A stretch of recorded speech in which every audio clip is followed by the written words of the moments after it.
بسم اللہ الرحمن الرحیم۔ الحمدللہ رب العالمین۔ آج اس موضوع پہ ہم گفتگو کریں گے، وہ 10ویں جماعت کا پہلا سبق اخلاق نبوی صلی اللہ علیہ وآلہ وسلم ہے۔ اس کے خالق کا نام شبلی نعمانی ہے۔ کسی بھی نثر پارے کو پڑھنے سے پہلے اس کے خالق کا تعارف ضروری ہے، اس لیے ہم شبلی نعمانی کا تعارف کریں گے۔ شبلی نعمانی قصبہ بنتول، ضلع اعظم گڑھ، ہندوستان میں 1857 میں پیدا ہوئے۔ ان کے والد شیخ حبیب اللہ وکیل تھے۔ شبلی نے بھی کچھ عرصہ وکالت کی، پھر علی گڑھ کالج میں فارسی کے استاد مقرر ہو گئے۔ وہاں انہیں سید احمد خان حالی، محسن الملک اور پروفیسر نکلسن آرنلڈ کی صحبت سے مستفید ہونے کا موقع ملا۔ 1892 میں آرنلڈ کے ساتھ شبلی نے مصر، شام، قسطنطنیہ اور دوسرے اسلامی ممالک کا سفر کیا۔ سر سید کی وفات کے بعد علی گڑھ کالج سے استعفیٰ دے کر اعظم گڑھ چلے گئے، پھر حیدرآباد دکن کے دائرۃ المعارف کی نظامت کا عہدہ سنبھالا۔ اس دوران میں ان کی کوشش سے لکھنؤ میں ندوۃ العلماء کا قیام عمل میں آیا۔ اخیر عمر میں اعظم گڑھ میں انہوں نے ایک عظیم ادارہ دار المصنفین قائم کیا، جو آج بھی کام کر رہا ہے۔ شبلی نعمانی شاعر بھی تھے، لیکن ان کی شہرت کا دار و مدار زیادہ تر ان کی نثر پر ہے۔ ان کا شمار اردو کے بڑے نثر نگاروں میں ہوتا ہے۔ ان کا شمار عناصر خمسہ میں بھی ہوتا ہے۔ شبلی نے اگرچہ متنوع موضوعات مثلاً تاریخ، تنقید، سوانح، سیرت، تذکرہ، ادب، معاشرت، عقائد، تصوف اور سیاست پر قلم اٹھایا، مگر ان کے طرز اظہار میں ادبیت کی شان موجود ہے۔ جوش بیان، اعجاز و اختصار، روانی و برجستگی، محققانہ انداز، غنائیت اور شعریت ان کے اسلوب بیان کی نمایاں خصوصیت ہیں۔ شبلی نعمانی کی ادبی کاوشوں سے قطع نظر ان کا سب سے بڑا ادبی کارنامہ سیرت النبی صلی اللہ علیہ وآلہ وسلم ہے۔ شبلی نے بہت سی تصانیف لکھی، جن میں اہم درج ذیل ہیں: شعر العجم، الفروق، المامون، سیرت النعمان، الغزالی، سوانح مولانا روم اور سفر نامہ روم و مصر و شام وغیرہ شامل ہیں۔ آج اس موضوع پہ ہم گفتگو کریں گے، وہ 10ویں جماعت کا پہلا سبق اخلاق نبوی صلی اللہ علیہ وآلہ وسلم ہے۔ اس کے خالق کا نام شبلی نعمانی ہے۔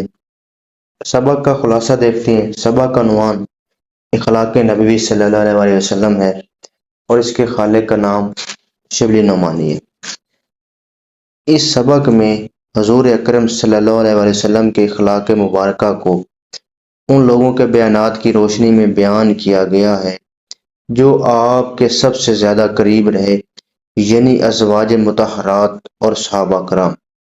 ان کے بیانات سے معلوم ہوتا ہے کہ آپ کی حیات طیبہ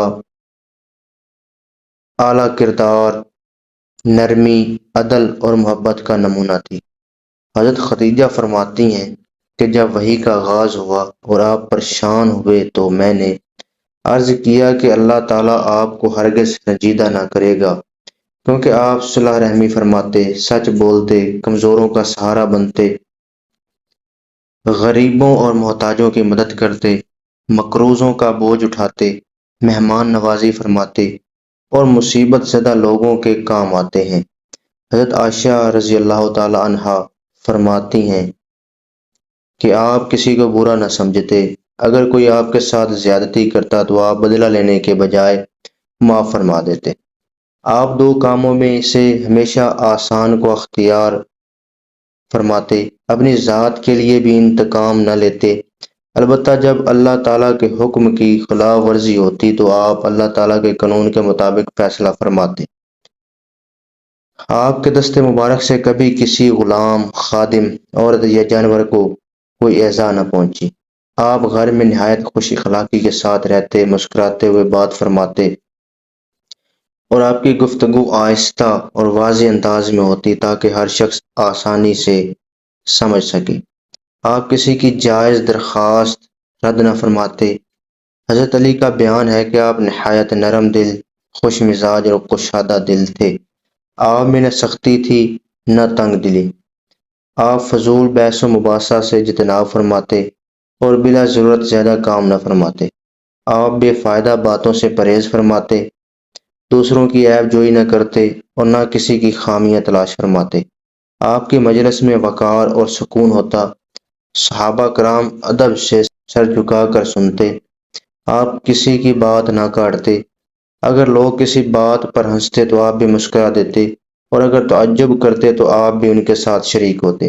آپ اپنی تعریف سننا پسند نہ فرماتے، لیکن اگر کوئی شکریہ ادا کرتا تو قبول فرماتے۔ آپ صلی اللہ علیہ وسلم نہایت سخی تھے، سچے اور خوش صحبت تھے۔ جو شخص پہلی بار آپ کو دیکھتا وہ رعب محسوس کرتا، لیکن جو قریب آتا وہ آپ سے محبت کرنے لگتا۔